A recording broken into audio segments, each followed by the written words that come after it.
My name's Ethan, I'm 27, and for most of my adult life, I've been the invisible backbone of my family, quietly picking up the slack while everyone else either pretended not to notice or flat out dismissed it.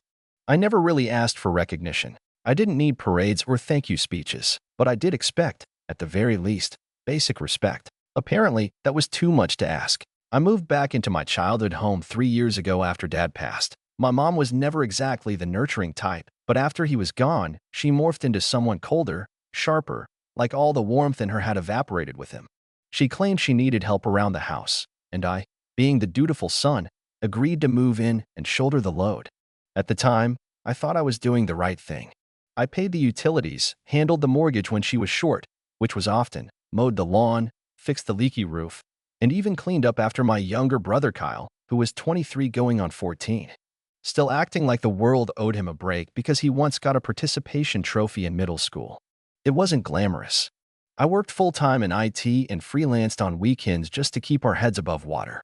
Meanwhile, Kyle lounged in the basement yelling at his console, and my mom rotated between passive-aggressive sighs and full-blown emotional blackmail about how no one appreciated her. It was like living in a sitcom where I was cast as the overworked, underpaid extra who never got a line. Then came the boiling point. It was a Sunday, the kind of suffocating, muggy afternoon that already made tempers short. I had just gotten back from a 6-hour shift fixing a server crash for a local clinic, overtime pay, but I hadn't eaten all day. I walked in, dropped my keys on the counter, and barely got a hello out before my mom stormed into the kitchen. "There you are," she snapped, arms crossed like she was about to read me my Miranda rights. "You left the trash overflowing." Again. I blinked, confused. "What?" "I took it out last night." "Well, it's full now, isn't it?" she hissed, jabbing a finger at the bin like it had insulted her personally. "This is exactly what I mean. You do nothing around here." Nothing. I felt my jaw clench. It wasn't the first time she'd thrown those words at me, but something about that moment, the bags under my eyes, the ache in my back, the emptiness in my stomach, just made it snap different this time. I took a deep breath, trying to keep my voice level. "I pay for the lights, the heat, the internet you use to scroll Facebook all day. I cook, clean, fix everything that breaks." She cut me off, shouting now. "That's just what a son should do. You think you're special because you do the bare minimum? You do nothing for this family. Nothing. Get out if you're so miserable." There was a moment of stunned silence. Even Kyle peeked up from the basement stairs like a meerkat hearing thunder. And I did something I'd never done before in my life. I said nothing. I walked past her, grabbed my laptop bag, my charger, and my car keys. She kept yelling behind me, something about ungratefulness and abandonment, and, after all I've done. But it was just noise. Background static. I didn't even stop to pack clothes. I just walked out the front door, got into my car, and drove. I ended up crashing on my coworker's couch for a couple days while I sorted out a short-term Airbnb rental. I didn't tell anyone where I was going. I just left. That first night alone in the Airbnb was the quietest I'd known in years. No passive-aggressive slamming of cabinets, no late-night TV blaring from the living room, no Kyle screaming into his headset about lag. Just me, a bottle of water, and the hum of a clean ceiling fan. I thought I'd feel guilty. I didn't. I felt free. A week passed. I didn't hear from Mom. Not a single text. No apology. Not even a half-hearted guilt trip.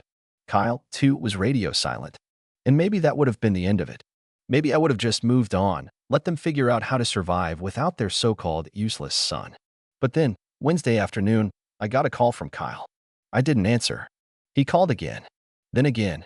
The fourth time, I finally picked up, more out of curiosity than anything else. "Dude," Kyle's voice was breathless. "Why's the power off?"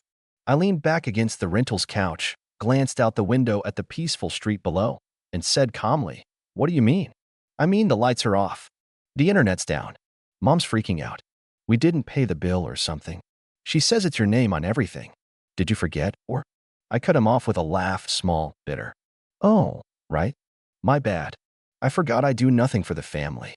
There was a pause, then a stammering, "Wait, are you serious? You canceled the utilities?" "No," I said evenly.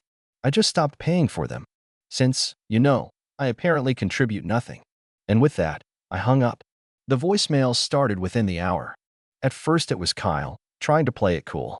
"Hey man, look, maybe Mom was just stressed. You know how she gets. Just come back and we'll figure it out."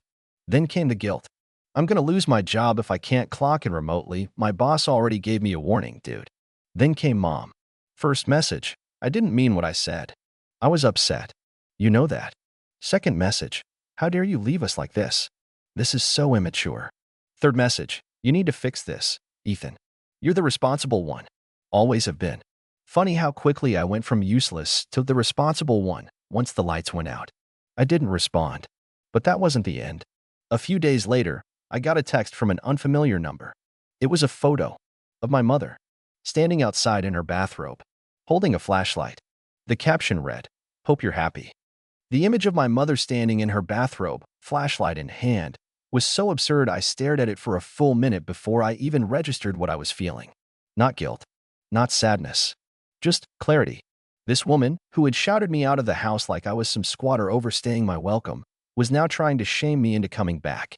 As if I was a delinquent son who'd abandoned her, rather than the one person who'd held that household together for 3 straight years while they pretended their entitled laziness was normal.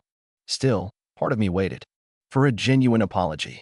For even one message that didn't reek of manipulation or self-pity. But none came. Just a parade of voice messages and texts that alternated between blaming me for everything and begging me to come fix the situation. I ignored every single one.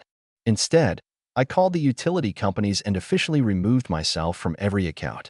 I made it clear that I no longer resided at that address and that all future bills should go directly to the legal tenant, my mother. One of the reps even said, "Wait, you've been paying for all this and you don't live there?" I chuckled and said, "Not anymore." I didn't tell them. I let them find out the hard way. A few days later, I got a long email. My mother must have found an old account of mine she still had access to.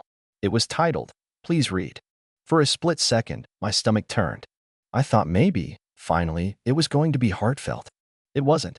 It started with a recap of everything she'd done for me growing up: birthdays, rides to school, cooking, which she stopped doing when I was 12, and sacrifices, which I never saw. Then it transitioned into how family doesn't walk away, and how she couldn't believe I was so cold-hearted after everything. Then the best part, she wrote, "You think Kyle or I could have done all that technical stuff? You were supposed to help. That was your role. It's not about what you get. It's about duty." There it was. Duty. Like I was drafted into a war I never enlisted for. Like my entire adult life was supposed to be about paying emotional debt just for existing. I didn't reply to her email. Instead, I made a new one. To my landlord. A modest apartment had just opened up a few blocks from my workplace. Quiet neighborhood. No family. No freeloaders. I toured it the next day and signed the lease that same afternoon. And just like that, I started over. But the universe wasn't done stirring the pot. About 2 weeks after the blackout debacle, I was finishing a freelance gig late at night when I got a call from my cousin Jared. He never called. Ever. Not unless someone was in the hospital or jail. "Yo," he said, sounding half amused and half stunned. "Your mom is calling everyone in the family saying you've gone rogue or something.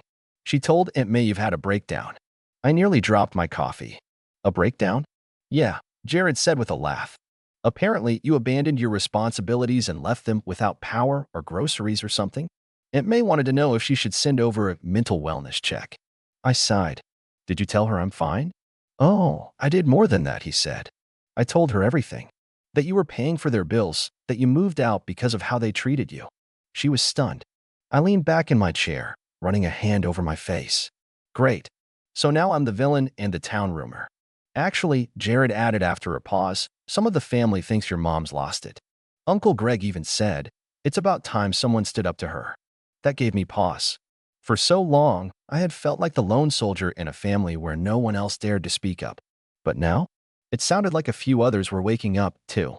Or maybe they'd always known, and just never had the guts to be the first domino.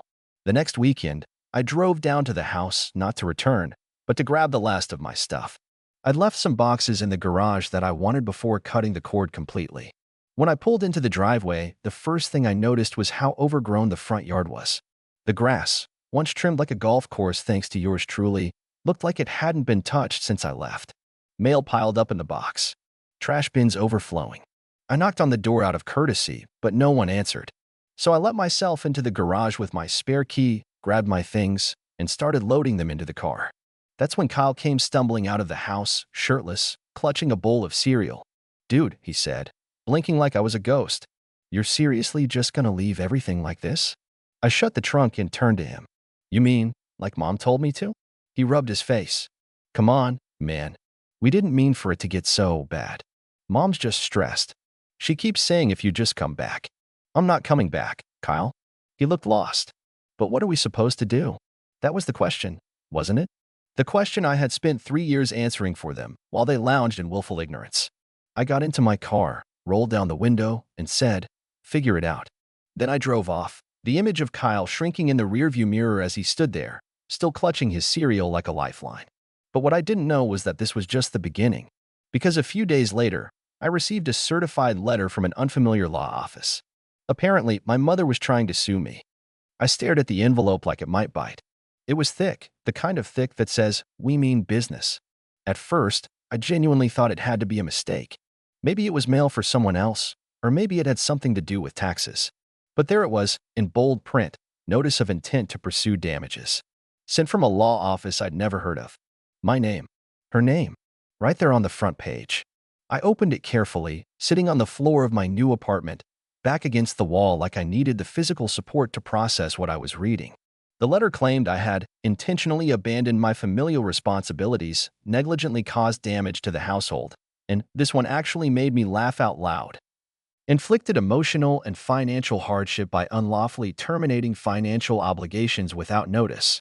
Translation? I stopped paying for everything, and now they couldn't survive without me. They weren't asking for jail time or anything like that. It was a civil complaint. They wanted $4,200 in damages, which, according to the itemized list, included unpaid utilities, which I'd never promised to pay permanently, food costs for the month, repairs to appliances I had previously maintained, and even emotional distress. It was like they'd taken a blank invoice and scribbled every petty grudge into it. And I'd be lying if I said I didn't feel that old, familiar tug in my gut. That reflex to fix everything. That voice in my head whispering, just go back, Ethan. Pay it. Apologize for making waves. But then I remembered something. I hadn't broken anything. I'd simply walked away. I took the letter to a friend of mine, Talia, who worked at a law firm downtown. She wasn't a litigator, but she knew the ropes. She took one look at the document, laughed, and said, this isn't going anywhere. It's not even a real claim. It's a scare tactic. Still, I wanted to be thorough. She helped me draft a formal response. Professional. Dry. The kind of language that lets people know you're not bluffing. I stated, point by point, that I was under no legal obligation to support adult relatives, that I had not signed any agreement promising long-term financial contribution, and that I had vacated the home by verbal request of the property's legal owner, my mother. I ended it with a simple line. Any further legal action will be considered harassment and responded to accordingly. Then I mailed it. Certified. Return receipt. And waited. A week passed. No reply. 2 weeks. Still nothing. Then, one night, around 10:30, I got a phone call. Blocked number. I ignored it. It rang again. Then again. By the 4th time, curiosity got the better of me. I picked up and stayed silent. There was a pause. Then, Ethan. It's Mom. Her voice was quiet. Not gentle. Just controlled. Like she was trying to keep her rage buried under a layer of forced civility. I got your letter, she said. So now you're threatening me? No, I said evenly. I'm just not letting you push me around anymore. She was silent.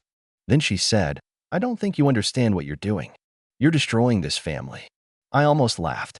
You kicked me out. I didn't mean it, she snapped. You know I didn't. But you don't walk out over a fight and turn your back on blood. I leaned against the kitchen counter, letting the silence stretch. Then I asked, if you didn't mean it, why did you try to sue me? More silence. Then, in a voice so low I barely heard it, she muttered, because you humiliated me.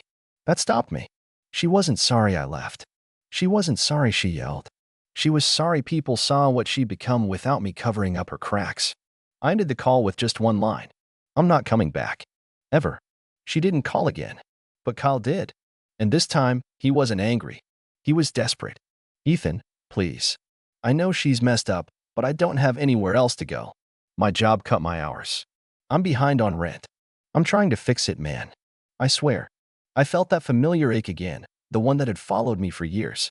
The ache of being the only one in a family of people who never quite grew up. But I wasn't that person anymore. I told him I was willing to talk, but only if he got a job, moved out, and started paying his own bills. I gave him resources, numbers, even told him about a part-time opening at my company's warehouse. He thanked me, but he didn't apply. Instead, a week later, I found out from Jared, again, that Kyle had posted some long, cryptic sob story on Facebook. Something about being abandoned by the one person who was supposed to have his back. My name wasn't mentioned, but the comments were filled with sympathy and blind outrage. People asking if he needed help. One person even offered to start a GoFundMe. I was stunned, not because of the betrayal, but because this had become a pattern. Every time I took a step forward, they'd try to tug me back into the pit. With guilt, with manipulation, with pity parties masquerading as apologies. And I realized something chilling. They didn't want me back. They wanted my services. They missed the safety net, not the person. So I made a decision. I wasn't going to war with them. I was going silent. No more responses. No more explanations. No more cleanup. I blocked my mother's number, removed Kyle from social media, changed my email. I even let my cousins know, nicely, that I was taking some time away from family drama to focus on myself. Most of them understood. A few raised eyebrows. But no one pushed. And then, I disappeared from their lives. But just when I thought the drama had burned itself out, I got a call at work from our front desk. "There's someone here to see you," the receptionist said. "Says it's your brother." I froze, because I knew exactly what this was. I took a breath and walked toward the lobby, heart pounding, not from fear, but from something colder. Anticipation, maybe, or disappointment, already knowing how this would go. I turned the corner and saw Kyle sitting on the waiting bench. Hoodie pulled over his head, duffel bag at his feet, hands wringing nervously. He looked smaller than I remembered. Not physically, he was still a tall guy, but like the air had deflated out of him. He stood when he saw me, eyes wide. "Hey." I didn't answer, just raised an eyebrow. "I didn't know where else to go," he said. "I've been sleeping in my car." I stood still. "So why come here?" He looked confused. "Because you're my brother." I shook my head. "No, I was your provider. There's a difference." He blinked like he'd just been slapped. "Ethan, come on, man. You know I didn't mean any of that stuff. I was just caught in the middle." "Caught?" I repeated. "You watched me carry both of you for 3 years. You watched Mom scream in my face, and you said nothing.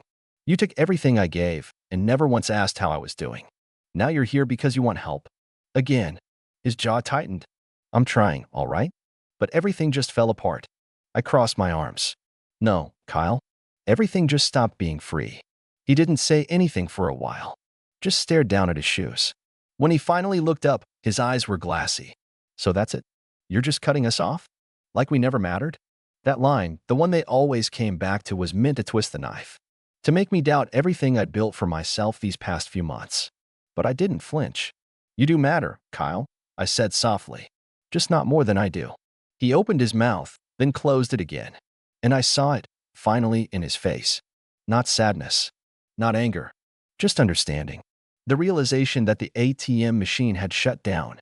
The free mechanic, the emotional punching bag, the household janitor, it was all gone.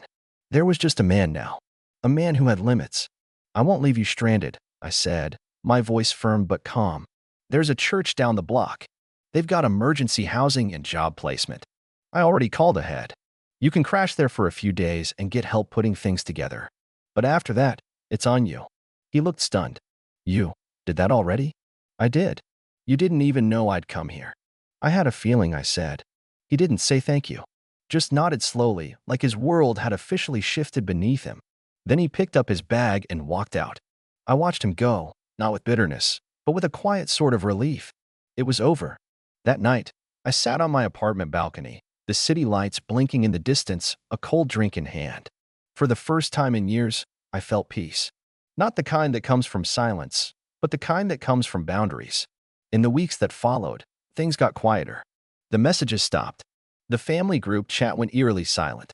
My aunt eventually reached out, told me my mom was telling people I'd gone corporate and abandoned the family. I didn't bother correcting her. Let her tell whatever story she needed to cope with the fact that her emotional crutches were gone. I did hear that Kyle found work eventually, manual labor, something part-time. It wasn't glamorous, but it was his. The church helped him get into his small shared rental. He didn't reach out again, and I didn't chase him. That part of my life had closed. As for my mom, last I heard, she had tried to guilt another cousin into moving in. It didn't last long. 2 weeks, I think. Turns out, not everyone's willing to live in emotional hostage situations. I started going to therapy. Weekly sessions, just to unpack the years of resentment, guilt, and misplaced responsibility I'd carried. My therapist, Dr. Klein, told me something in one of our first meetings that I still carry with me. There's a difference between helping and enabling. One builds people up. The other builds a prison with you inside it. I've been in that prison for too long. And when I left the door open, but no one followed. I got promoted at work a few months later. Lead tech consultant. My own team. I moved into a nicer apartment, still modest, but with windows that faced the sunrise. I made new friends. Started dating again. Life didn't magically transform into a fairy tale, but it became mine. Entirely mine. And sometimes, late at night, I'd lie in bed and think about that day, her yelling, me grabbing my keys, the silence as I walked out the door. It wasn't the day I was kicked out. It was the day I walked away. The day I finally chose me. And I never looked back.